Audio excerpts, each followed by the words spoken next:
আসসালামু আলাইকুম, welcome to Simon mushroom health blog. চলে এলাম আমার নিয়মিত আয়োজন মাশরুমের মজার রেসিপি নিয়ে।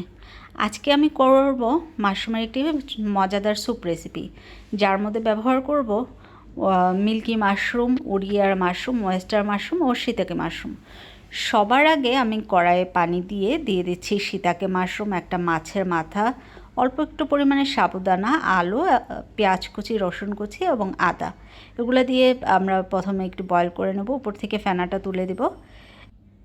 এ পর্যায়ে মিল্কি, ওয়েস্টার ও উড়িয়ার মাশরুম বা ব্ল্যাক মাশরুমটা একসাথে দিয়ে দিব। তারপর আমি আরও কিছুক্ষণ ফুটিয়ে নেব। আমাদের মাশরুমের এই ধরনের মজার মজার রেসিপি পেতে আপনারা অবশ্যই চ্যানেলটি সাবস্ক্রাইব করে রাখবেন, এবং যদি কারো মাশরুম সম্পর্কে জানার থাকে আমাদের কমেন্ট করতে পারেন। একটা পেয়ালার মধ্যে 1 টেবিল চামচ কর্নফ্লাওয়ার ও টমেটো সস নিয়ে নিব। এই জায়গায় আপনারা ওয়েস্টার সস, ফিশ সসও ব্যবহার করতে পারবেন।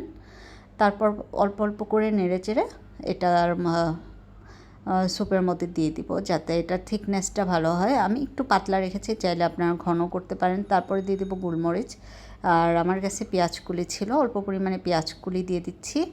আর আমি একটা শাক পাতা ট্রাই করার জন্য এনেছিলাম, এটা জঙ্গলে একটা শাক, এটা নাকি অনেক উপকারী, এটাও আমি সাথে দিয়ে দিচ্ছি। স্যুপটা ঘন হয়ে এসেছে, এ পর্যায়ে আমার নামিয়ে নিতে হবে। একদম নামানোর আগে আমরা দিয়ে দেবো একটা লেবু পাতা। যদি লেমন গ্রাস থাকলে লেবু পাতা না দিলেও চলবে, আমার কাছে ছিল না তাই দিইনি। লেমন গ্রাস থাকলে পানি একদম যখন ফোটানোর সময় শিতাকে মাশরুম আর মাছ দিয়েছি তখনই দিয়ে দিতে হবে। তো এখন আমরা এটা নামিয়ে টেস্ট করব। একদম ঝটপট তৈরি, অসম্ভব মজার এই স্যুপ রেসিপিটা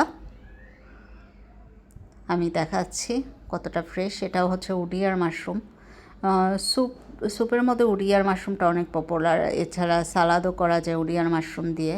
আর আমাদের বাংলাদেশে উড়িয়ার মাশরুমটা বর্তমানে অ্যাভেলেবেল আছে, এটার প্রচুর ডিমান্ড।